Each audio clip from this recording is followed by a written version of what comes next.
ವೀಕ್ಷಕರ ನಮಸ್ತೆ, BN TV ಕನ್ನಡಗೆ ಸ್ವಾಗತ.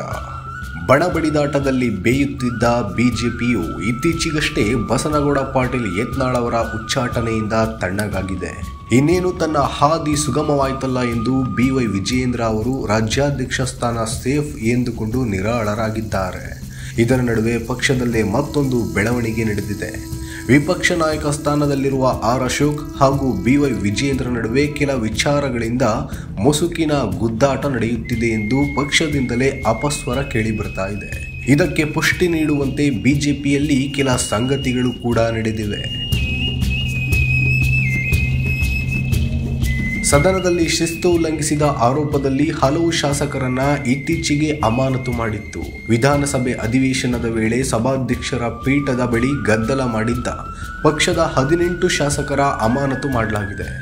ಈ ಸಂಬಂಧ ರಾಜ್ಯ ಬಿಜೆಪಿ ದೊಡ್ಡ ಪ್ರತಿಭಟನೆಗೆ ಕರೆಯೂ ನೀಡಿದೆ. ಈ ಮೂಲಕ ರಾಜ್ಯ ಸರ್ಕಾರವನ್ನು ಇಕ್ಕಟ್ಟಿಗೆ ಸಿಲುಕಿಸಬೇಕು ಎಂದು ಪ್ಲಾನ್ ಕೂಡ ಮಾಡಿಕೊಂಡಿತ್ತು. ಇದೇ ವಿಚಾರವಾಗಿ ಆರ್ ಅಶೋಕ್ ಅವರ ನಡೆಯೂ ಕೂಡ ಪಕ್ಷಕ್ಕೆ ತಿರುಗುಬಾಣವಾಗಿದೆ ಎಂದು ಹೇಳಲಾಗ್ತಾ ಇದೆ.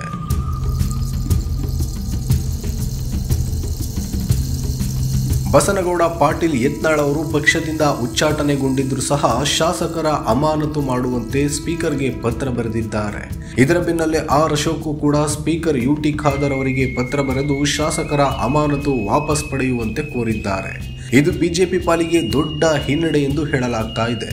ಬಿಜೆಪಿಯಿಂದ ದೊಡ್ಡ ಮಟ್ಟದಲ್ಲಿ ಪ್ರತಿಭಟನೆ ಹಮ್ಮಿಕೊಂಡು ಕಾಂಗ್ರೆಸ್ ಸರ್ಕಾರಕ್ಕೆ ಬಿಸಿ ಮುಟ್ಟಿಸುವ ಕೆಲಸ ಅಶೋಕ್ ಅವರಿಂದ ವಿಫಲವಾಗಿದೆ ಎಂದು ಹೇಳಲಾಗ್ತಾ ಇದೆ.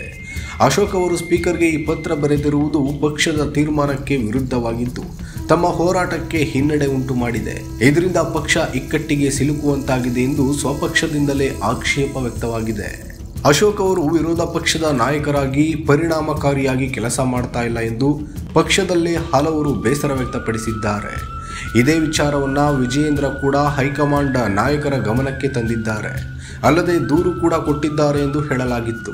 ಇದೇ ವಿಚಾರವಾಗಿ ಅಶೋಕ್ ಅವರು ಬೇಸರ ವ್ಯಕ್ತಪಡಿಸಿದ್ರು. ಆಗಿನಿಂದಲೂ ಇಬ್ಬರ ನಡುವೆ ಬಿರುಕು ಮೂಡಿದ್ದು ಮೇಲ್ನೋಟಕ್ಕೆ ಮಾತ್ರವೇ ಒಗ್ಗಟ್ಟಿನ ಬಲ ಪ್ರದರ್ಶಿಸುತ್ತಿದ್ದಾರಂತೆ. ಅಲ್ಲದೆ ವಿಧಾನಸಭೆ ಕಲಾಪದ ವೇಳೆ ಕಾಂಗ್ರೆಸ್ ಸರ್ಕಾರವನ್ನು ಇಕ್ಕಟ್ಟಿಗೆ ಸಿಲುಕಿಸುವಲ್ಲಿ ಅಶೋಕ್ ಪರಿಣಾಮಕಾರಿಯಾಗಿಲ್ಲ. ಶಾಸಕರ ನಿಲುವಿಗೆ ಸ್ಪಂದಿಸುವುದೂ ಇಲ್ಲ. ಧರಣಿಗೆ ಹೊರಟರೆ ಅದಕ್ಕೆ ತಡೆಯುತ್ತಾರೆ ಎಂದು ಬಿಜೆಪಿ ಶಾಸಕರು ಕೂಡ ಅಶೋಕ್ ವಿರುದ್ಧ ದೂರಿದ್ದಾರೆ. ಈಗಲೂ ಶಾಸಕರ ಅಮಾನತು ವಿಚಾರವಾಗಿ ಪಕ್ಷವು ಪ್ರತಿಭಟನೆಗೆ ಕರೆ ಕೊಟ್ಟಿದ್ದರೆ ಅಶೋಕ್ ಅವರು ಸ್ಪೀಕರ್ ಅವರನ್ನ ಓಲೈಸುವ ರೀತಿಯಲ್ಲಿ ಪತ್ರ ಬರೆದಿದ್ದಾರೆ ಎಂದು ಹಲವರು ಆಕ್ಷೇಪ ವ್ಯಕ್ತಪಡಿಸಿದ್ದಾರೆ. ಈಗ ಅಶೋಕ್ ವಿರುದ್ಧವೂ ಬಿಜೆಪಿಯಲ್ಲಿ ಹಲವರು ಅಸಮಾಧಾನಗೊಂಡಿದ್ದಾರೆ ಎನ್ನುವುದು ತಿಳಿದು ಬಂದಿದೆ.